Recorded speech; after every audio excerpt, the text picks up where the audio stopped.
Hello and welcome to another episode of the Contractor Grow Show. My name is Mark Lamberth. I'm your host. Today I'm speaking with Harry Blaker at Superior GC in Gilbert, Arizona. Harry, thanks so much for being on the show today. Thank you for having me. Good morning.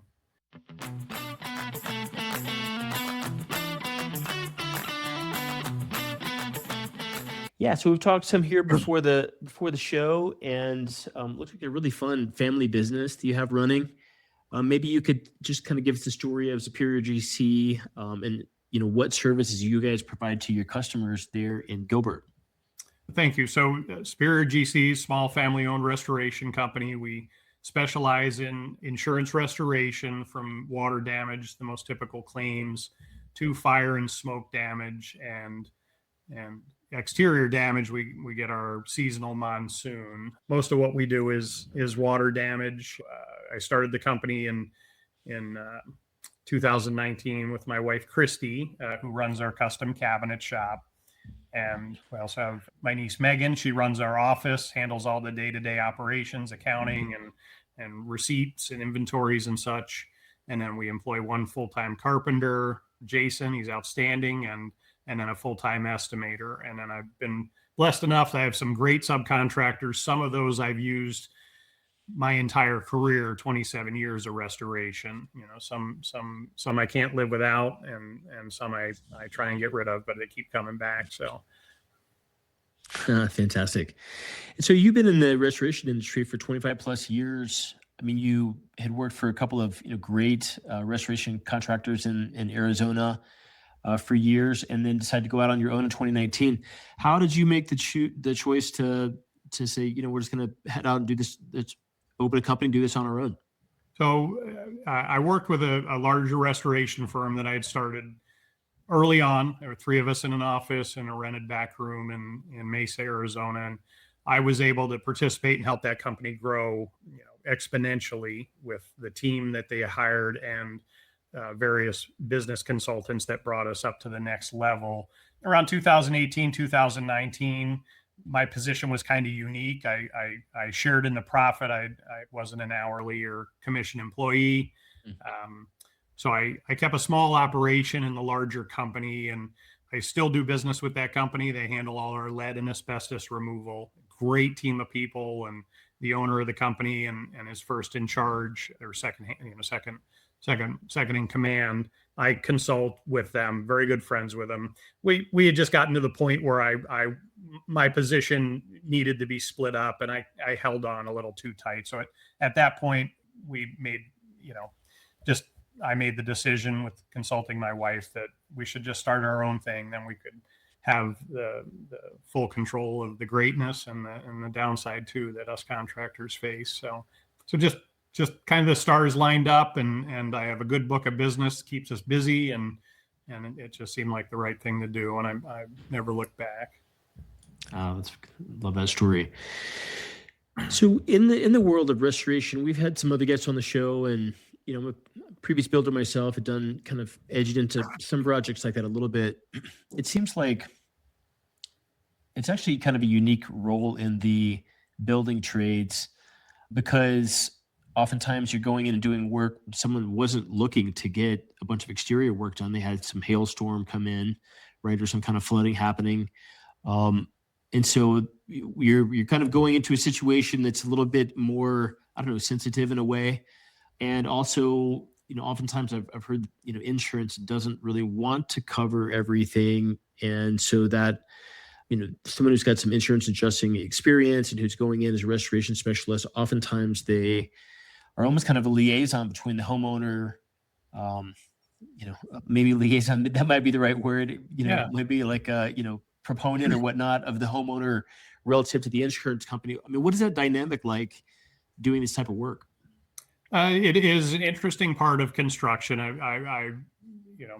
Traditional contractors, as most people think of them, are kitchen and bath remodelers or, roofing and siding and gutters in the Midwest and those states. And I came up, of course, watching This Old House. I have a brother-in-law who builds custom homes and additions on the East Coast. And so I was always around construction. My first house was kind of beat up, but I had the wherewithal and to able to fix it. And once I ended up in restoration, the gentleman who brought me in, a mentor of mine, is now retired. He brought me in as a restorer. He taught me the software, explained to me that it is an emotional time for some, not really depending on the loss, but sometimes depending on the person's personality.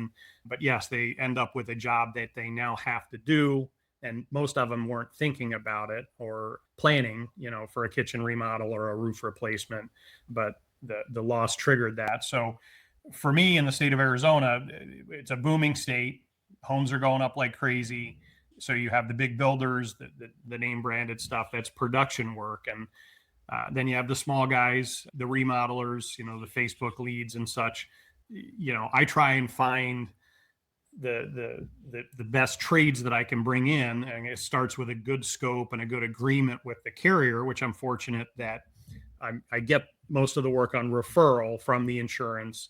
But I have to, like I said, be the liaison. We want to scope and estimate enough to do the job properly. It always ends up better than it was, depending on the condition of the house.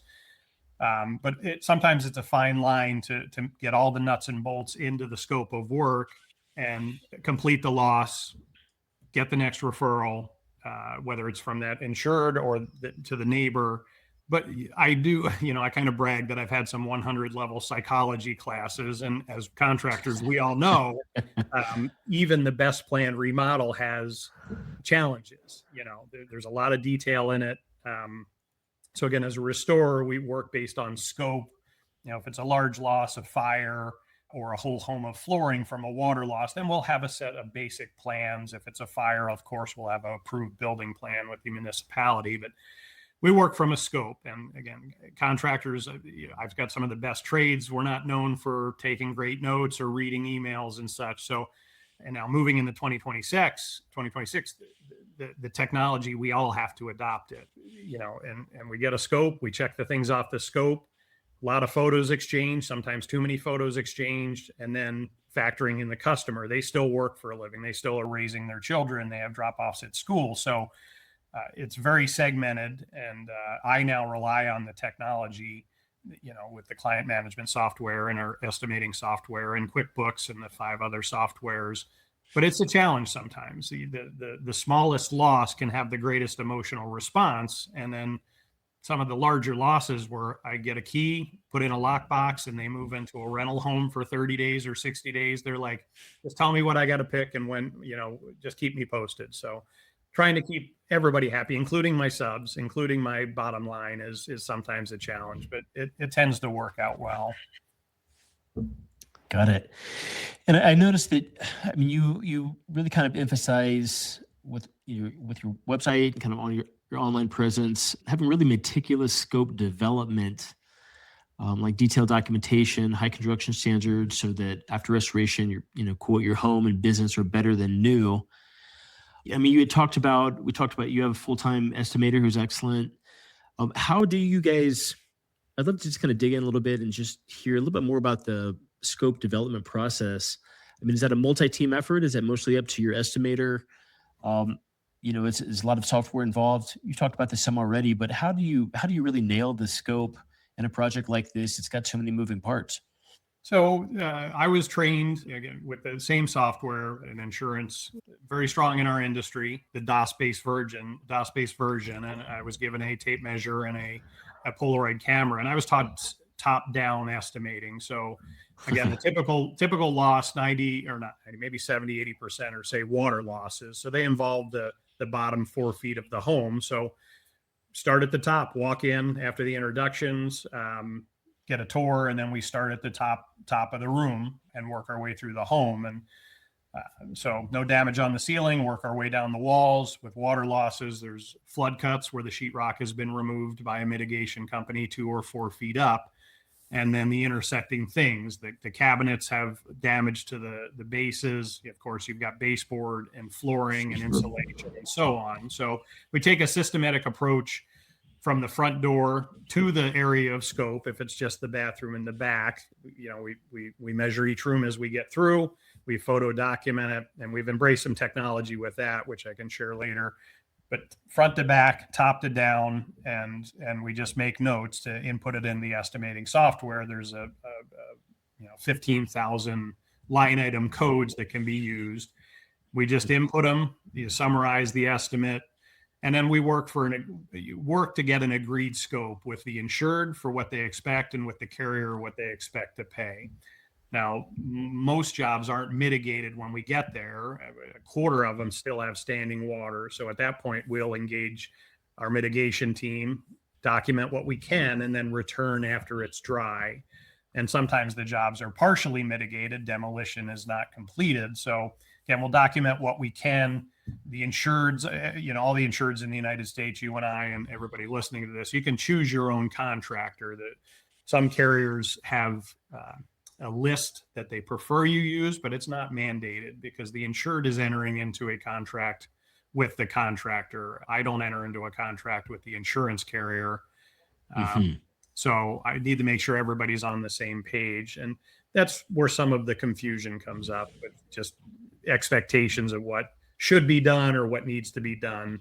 So we overestimate. We try and capture all the details. And my estimator came from the insurance side over 2 decades. So he gets the data input, capturing the info, getting it into the software to generate the estimate. And then I take that, and with my skill set in that and also the construction side, then I weave it together and then get the right team on the job. But like any contractor, there's supplements, which is something that we would address if we missed it in the original scope, or something as secondary damage related to the mitigation. Fortunate enough, with most carriers, a fully documented supplement, we can ask for more money, more materials, more labor. But a trend I've noticed since COVID, after we got over the spike of the cost of materials, after about 6 months of COVID, a lot more people are putting their own money into the scope. While you're here, can we do countertops? While you're here, can you do the rest of the home? So I would say it's 90%. I don't, not verifiable data, but I would say less than 50% 10 years ago would put extra money to upgrade this or that. But now it's close to 90%. I think no kidding. COVID triggered my customers and a lot of people to do more remodeling. They didn't go to Disneyland. They didn't go to the mountains to ski. They still had that money set aside. So whether they had a loss or not, if they were engaged with me or a traditional contractor in the remodel world, they said, you know what? Let's paint these walls. Let's change this carpet out for tile or plank. And so it creates some challenges when we have an approved scope, and adding in, as change orders are always a challenge, but we try and weave it seamlessly and anticipate, all right, would you like to use us? Yes. Okay. We agree what we're going to do. As soon as they sign, what else do you want to do? Do you want to put some money in? Do you want to paint some tops? Do you want to add some new lighting? And then we can create the change orders for those things. Fascinating. Fantastic. Well, what do the next few years look like for you guys in terms of, are you guys growing the business at this point? You've got your team that's very kind of stable. Are you guys in growth mode, or is it, in a really nice place with where the business is at right now? So it's a great question. We are in growth mode. I would say with any contractor, restoration contractors, there are some plateaus that you hit, from 1 million to 3, and then there's a jump to be made to 5 and 7 based on the staff. And I guess that's with most contractors. So we had our company retreat 6 or 8 weeks ago, and we laid out our plan, and we're looking to grow 25%, which is a challenge. We've got the staff to do it. There's a lot of data to process, and the insureds are, being able to look up material cost and this and that. There's some hurdles to overcome. So we're looking to grow. We are currently interviewing for a project manager to assist me in site visits, customer choice sheets, just checking in on the trades, making rounds. We do cover the Metro Phoenix area. So we've got some projects an hour and a half away, depending on traffic, and we'll take them. The project's the right size, and the insureds or the customers are agreeable. So we're entertaining a working superintendent. We have a couple of, resumes. We've got a couple of people that we work with that are looking for a change out of the trades into a more management position. So a working superintendent great customer service skills, the ability to read the exact estimate, the scope we use. And we are also engaged 2 weeks ago with an AI company to integrate all the data that now comes in through all these softwares and help streamline and quantify, the info that we need to summarize a little quicker than spreadsheets and such. Gotcha. I love it. How cool. Yeah. Well, fantastic, Harry. Well, if folks are in the Gilbert or the larger Phoenix area and looking for a great restoration specialist, what are the best ways to get in touch with you guys? So we have a website, superiorgcaz.com, and we're available by phone 24/7. We share the phone, so human always answers, and we're on LinkedIn and Facebook and Instagram. But a call, we take all calls, and we service the Metro Phoenix area, which is growing every day. We also will go outside Maricopa County to northern Arizona, depending on the project and who the insurance carrier is, the type of work it is. So there's a lot of ways to get in touch with us.